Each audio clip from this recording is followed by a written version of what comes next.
Align tour plan ചെയ്യുന്നവർക്ക് അവരുടെ ലിസ്റ്റിൽ ഉൾപ്പെടുത്താൻ പറ്റിയ ഒരു മെയിൻ സ്ഥലമാണ് അലൈൻ ഒയാസിസ്. ഇതിൻ്റെ ഉള്ളിലായിട്ട് 1,47,000-ഓളം ഈന്തപ്പഴ മരങ്ങളാണുള്ളത്. അതും പല വെറൈറ്റിയിലുള്ള മരങ്ങളാണ്.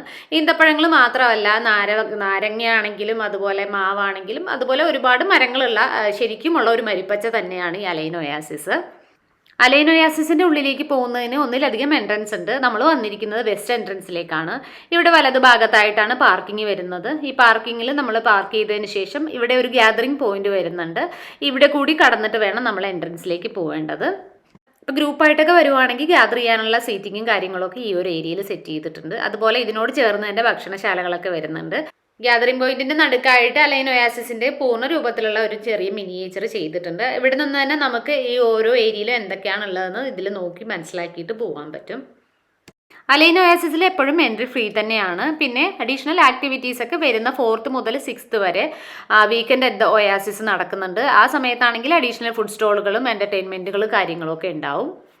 550ഓളം ഫാമുകൾ ചേർന്നിട്ടുള്ള അലൈനിലെ ഏറ്റവും വലിയ ഡേറ്റ്സ് ഫാമാണിത്.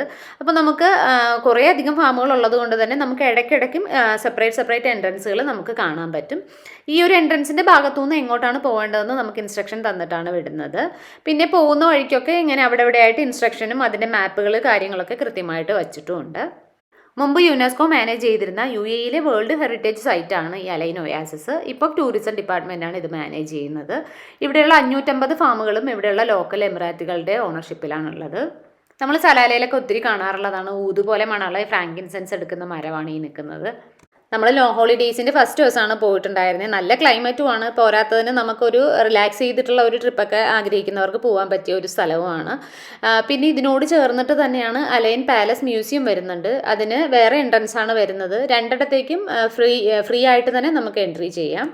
പിന്നെ നേരെ കാണുന്നതാണ് ഇക്കോ സെൻറ്റർ. അതൊരു എഡ്യൂക്കേഷൻ പർപ്പസിന് വേണ്ടിയിട്ടുള്ള ഒരു ഏരിയ ആണ്. ഈ ഒരു ഇതിനുള്ളിലായിട്ട് ഇവിടുത്തെ ഇക്കോ സിസ്റ്റത്തെ പറ്റിയും ഇതിൻ്റെ ഹിസ്റ്ററിയെ പറ്റിയൊക്കെ ഉള്ള ഡിസ്പ്ലേ ഒക്കെ കാണിക്കുന്നുണ്ടാവും. അത് എക്സ്പ്ലെയിൻ ചെയ്യുന്നുണ്ടാവും. അപ്പോൾ നമുക്ക് ഇതിൻ്റെ ഉള്ളിലൂടെ കയറിയിട്ട് അതിലൂടെ തന്നെ നമുക്ക് പുറത്തേക്ക് ഇറങ്ങാം. പിന്നെ നേരത്തെ പറഞ്ഞതുപോലെ ഇതെല്ലാം പല ഫാമായത് കാരണം സെപ്പറേറ്റ് ഇങ്ങനെ മതിലുകളും സെപ്പറേറ്റ് എൻട്രൻസുകളും ഒക്കെ ഇടയ്ക്കിടയ്ക്ക് നമുക്ക് കാണാം. അപ്പോൾ നമുക്ക് ഓരോന്നിനകത്ത് നമ്മുടെ ഇഷ്ടാനുസരിച്ചിട്ട് കയറണം എന്നുള്ളവർക്ക് കയറി കണ്ടിട്ട് തിരിച്ചിറങ്ങാം. ഇടയ്ക്ക് പോകുന്ന വഴിക്കൊക്കെ ഇങ്ങനെ ഒത്തിരി പഴക്കമുള്ള വലിയ മരങ്ങളൊക്കെ കാണുന്നുണ്ട്. അതിൻ്റെ ചുറ്റിലുമായിട്ട് ഇങ്ങനെ ചെയറൊക്കെ സെറ്റ് ചെയ്തിട്ടുണ്ട്. ഇപ്പോൾ ഒരു വലിയ ഗ്രൂപ്പൊക്കെ ആണെങ്കിലും ഇതിൻ്റെ ചുറ്റിലും ഇങ്ങനെ നമ്മളെ നാട്ടിലെ ആൽത്തറയിലൊക്കെ ഇരിക്കുന്ന പോലൊക്കെ ഇരുന്ന് ആസ്വദിച്ചിട്ട് പോകാൻ പറ്റും.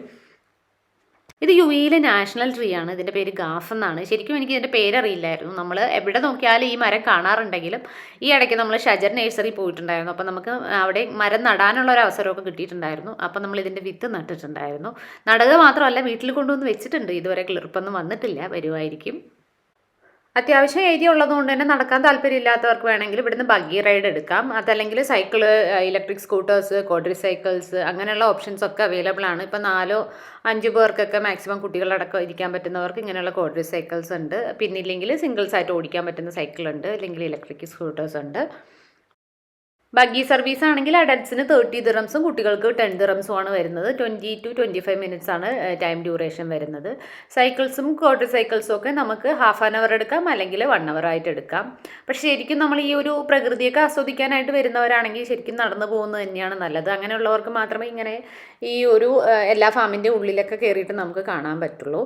പിന്നെ മെയിനായിട്ട് ഇവിടുത്തെ ഇറിഗേഷൻ സിസ്റ്റമാണ് നമുക്ക് കാണാനുള്ളത്. പണ്ട് കാലത്ത് ഉപയോഗിച്ചിരുന്ന ഫലാച്ച് സിസ്റ്റമാണ് ഇവിടെയൊക്കെ ഇപ്പോഴും ഉപയോഗിക്കുന്നത്.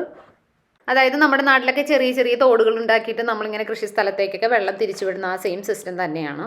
ഇവിടുത്തെ ടോട്ടൽ ഏരിയ വരുന്നത് 1200 ഹെക്ടറാണ്. അതായത് ഏകദേശം ഒരു 3000 ഏക്കറോളം വരുന്നുണ്ടാവും. അപ്പോൾ അത്യാവശ്യം നന്നായിട്ട് നടക്കാനുള്ള ഏരിയ ഉണ്ട്. പിന്നെ ക്ലൈമറ്റ് വളരെ നല്ലതായത് കാരണം നമുക്കങ്ങനെ ടയേർഡ്നെസ് ഒന്നും തോന്നുന്നുണ്ടായിരുന്നില്ല. എന്നാലും നമ്മളങ്ങനെ ഫുള്ളായിട്ടൊന്നും കവർ ചെയ്തിട്ടില്ല. ഇതിന് വേറെയും കുറേ എൻട്രൻസ് ഒക്കെ ഉണ്ട്. അപ്പോൾ ആ വഴിക്കൊക്കെ വേണമെങ്കിൽ അകത്തേക്ക് വരാവുന്നതാണ്. ഇപ്പോൾ ചെറിയ കുട്ടികളൊക്കെ ഉണ്ടെങ്കിൽ അവർക്ക് ഈ വെള്ളത്തിലൊക്കെ ഇറങ്ങുമ്പോഴത്തേക്കും നാട്ടിൽ പോയിട്ട് ചെറിയ തോടിലൊക്കെ ഇറങ്ങിയ ഒരു ഫീലിംഗ് ആണ്. കുട്ടികളൊക്കെ അതിൽ വെള്ളത്തിലിറങ്ങി കളിക്കുന്നൊക്കെ ഉണ്ടായിരുന്നു. അത്യാവശ്യം റിലാക്സ്ഡ് ആയിട്ടുള്ള ട്രിപ്പൊക്കെ ആലോചിക്കുന്നവർക്ക് പറ്റിയ ഓപ്ഷൻ തന്നെയാണ്. ഇപ്പം പേര് കൊണ്ട് ഈന്തപ്പനത്തോട്ടം ആണെങ്കിലും ഇവിടെ നമുക്ക് കുറേ അധികം മാവും അതുപോലെ വാഴയും ഫിഗും ഒക്കെ കാണുന്നുണ്ട്. ഓറഞ്ചിൻ്റെ മരങ്ങളൊക്കെ കാണുന്നുണ്ട്. പിന്നെ ഇടയ്ക്കിടയ്ക്കായിട്ട് ഇവിടുത്തെ ഈ ഒരു ഇവരുടെ നാഷണൽ ട്രീ ആണ് ഇത്. വലിയ അത്യാവശ്യം നല്ല പഴക്കമുള്ള കുറേ അധികം മരങ്ങളൊക്കെ കാണുന്നുണ്ട്. അപ്പോൾ കൂടുതൽ വിശേഷങ്ങളൊക്കെ ആയിട്ട് നമുക്ക് ഉടനെ തന്നെ കാണാം. അതുവരേക്കും എല്ലാവർക്കും ബൈ ബൈ.